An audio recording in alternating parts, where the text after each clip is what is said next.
আশ্বিনের বাতাস, শরতের আকাশ আর পেঁজা তুলোর মতো মেঘ জানান দিচ্ছে এসে গিয়েছে বাঙালির সবচেয়ে বড় উৎসব দুর্গাপুজো। এই মুহূর্তে আমরা প্রবেশ করছি বাহিন রাজবাড়িতে, যে বাহিন রাজবাড়ির পুজোকে কেন্দ্র করে ছড়িয়ে রয়েছে এক ভিন্ন ইতিহাস। কিভাবে এই পুজোর উৎপত্তি কিংবা এখন কিভাবে পুজো হচ্ছে এই জমিদার বাড়িতে, আজ সে গল্পই শোনাবো আপনাদের। নদীর ধারে দাঁড়িয়ে থাকা ভগ্নপ্রায় অট্টালিকাটা আজ যেন এক নীরব সাক্ষী। শ্যাওলা ধরা দেওয়াল, ভাঙা জানালার ফাঁক গলে ঢুকে পড়া ঝড় বৃষ্টি সবই যেন ফিসফাস করে বলে যায় এক হারানো সময়ের কথা। এ বাড়িতেই একদিন জমকালো আয়োজনের মধ্যে দিয়ে শুরু হয়েছিল দুর্গাপুজো। তখন রুদ্রপ্রতাপ চৌধুরীর জমিদারি জুড়ে ছিল বাহিন সহ একাধিক গ্রাম। প্রজারা আসতেন দূর দূরান্ত থেকে। ঢাকের বাদ্যি আর শঙ্খধ্বনিতে মুখরিত হয়ে উঠত চারপাশ। সেই সময়ের দুর্গোৎসব ছিল কেবল পুজো নয়, ছিল মহোৎসব।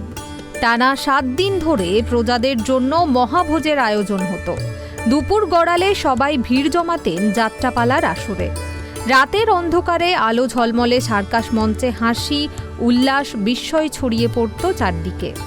দুর্গাপুজো তখন কেবল জমিদার বাড়ির গণ্ডিতে সীমাবদ্ধ ছিল না, এটা ছিল গ্রাম বাংলার প্রাণের উৎসব।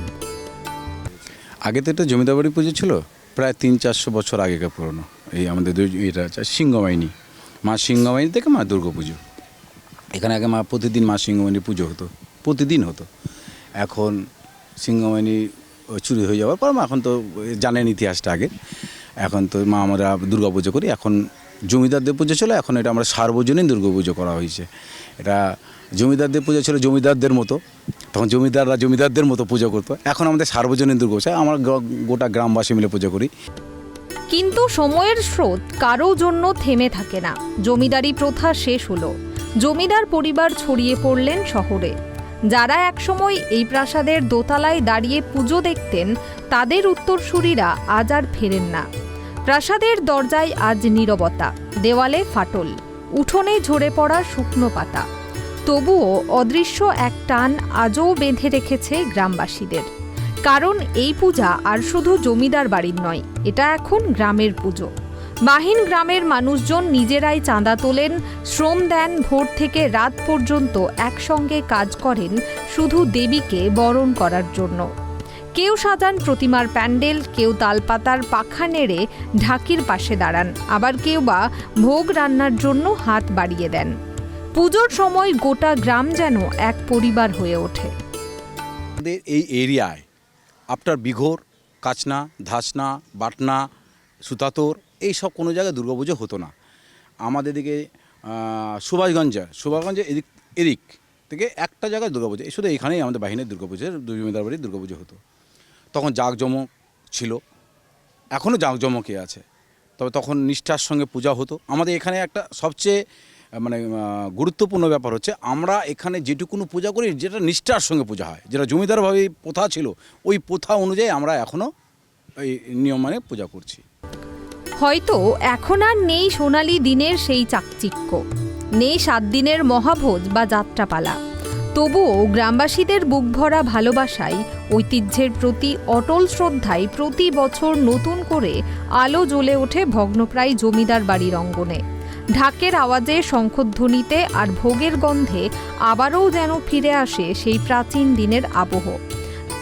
বাহিন জমিদার বাড়ির পূজা আজ শুধু অতীতের স্মৃতি নয়, এটি গ্রামবাসীর আত্মপরিচয়, যা সময়ের সঙ্গে মুছে যায়নি, যাবে না কখনো।